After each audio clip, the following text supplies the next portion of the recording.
Throughout sports history, there are always records that seem unbreakable. Set by the best of the best, these accolades are always shrouded in an air of immortality. Wilt Chamberlain set an incredible amount of these kind of records, his most notable being his untouchable 100-point game he put together in 1962. Much of the same with Barry Bonds, who set the home run record of 762 in a career and 74 in a single season, which will both likely never be matched. Even in more recent history too, with LeBron James' all-time scoring record possibly standing the test of time. But all these records are set in the highest level of their respective sports, so what about the collegiate level? Are there even any unbreakable records left? Answer that question, yes, but just barely. Let me tell you all about the most coveted record in all of college basketball, set by one of the greatest players in history, and how one man was 3 points away from complete immortality. Yo, what's up everybody? It's your boy 2KJ, and today I want to talk to you guys about Antoine Davis, the man who almost had the story of the season in breaking one of the most legendary records in all of college basketball. And how? There might still be hope that he can get it done. But before we get into the video, thank you guys for all the support on my content. I'm going to keep it up for you guys. You guys are the best. I appreciate it a lot. Don't forget to like, comment, subscribe. Let's get right into it. Let me tell you guys the story of how Antoine Davis came up 3 points short of the all-time scoring record. Now, college basketball has been around for a very long time, with the first formal game being played all the way back in December of 1891. Since then, hundreds of thousands of players have tried to put their name in the history book by owning the all-time scoring record. In 1960, NBA Hall of Famer Oscar Robertson set an unbelievable record, stuffing the stat sheet for a grand total of 2,973 points in 3 seasons, averaging 33.8 points per game in 88 career contests. This record was insane at the time, with the second closest player, Dickie Hemrick, scoring 2,587 points in his 4 years at Wake Forest, averaging 24.9 points per game in 104 career contests. While I obviously wasn't alive at the time, I can imagine some thought they wouldn't see this record broken for decades at least. But little did they know, the man who would one day go on to shatter that record was already growing his legacy on varsity at Daniel High School in Central South Carolina. Now, for practically his whole life, Pete Maravich lived and breathed basketball. Learning the ropes at a young age from his father, a professional player turned coach, he would obsessively dedicate himself to studying the game, learning everything there was to know about basketball, and perfecting skills that to this day still seem otherworldly. When he stepped on the court for the first time in 1967, few knew the legendary performances and greatness that they would witness in his time in LSU.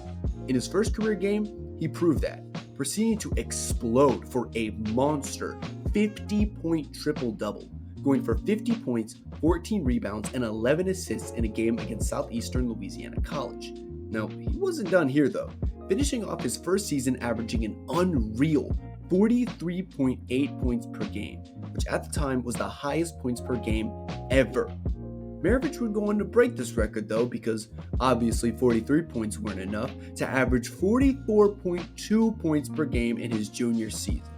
At this point, people begun to realize that it wasn't really a matter of who was going to break Oscar Robertson's record, but when exactly Pete Maravich would. In just 2 years, Maravich had skyrocketed to the 14th place on the all-time scoring list. And continuing this otherworldly presence on the court, he decided that he wanted to average a new career high of 44.5 points per game. All would come to a head on January 31st, 1970. Where after missing his last 5 shots, Maravich would hit a one-handed jumper on the left wing to give him sole possession of basketball immortality.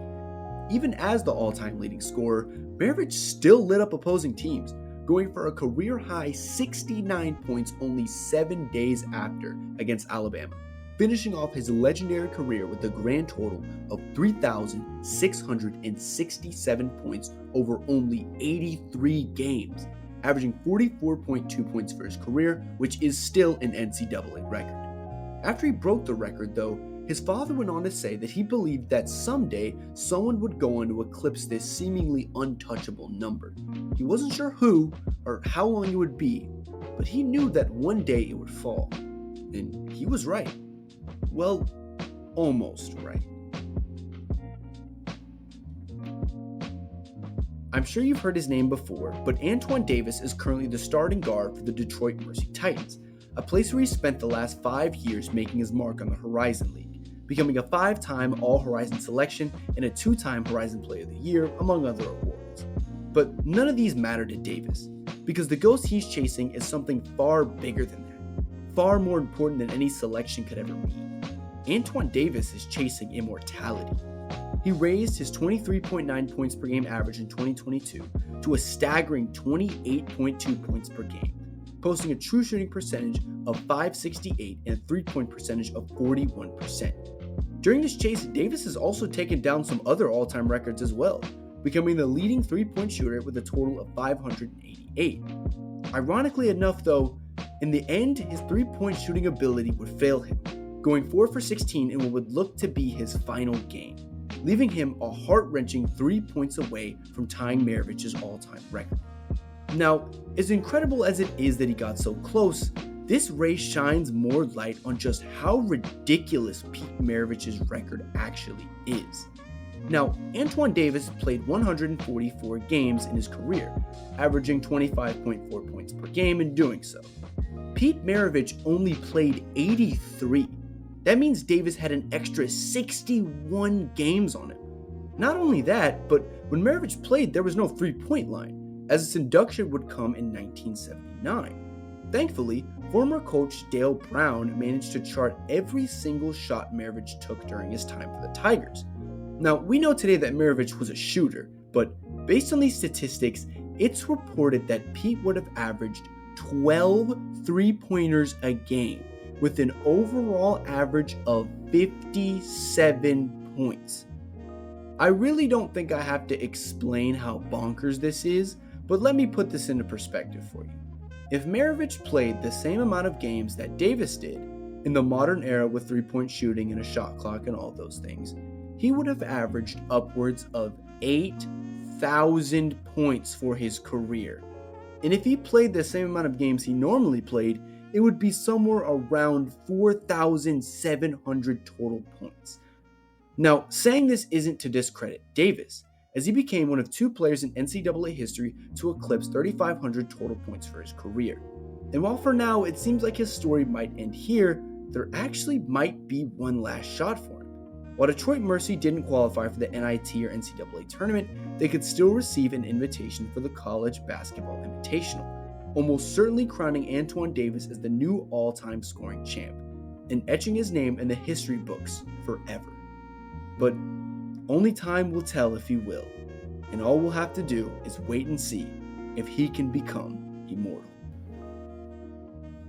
So what do you guys think about the all-time record potentially being broken? I love seeing new players etch their names into history books, and I actually quite like Davis as a player. I think as long as he can get developed well, he can actually make an impact in the league. But for now, all we'll have to do is wait and see if they get that invitation so he can be the new all-time leading scorer. But leave a comment down below if you like the content. Don't forget to like and subscribe, and I'll catch you guys later in the next one. Peace!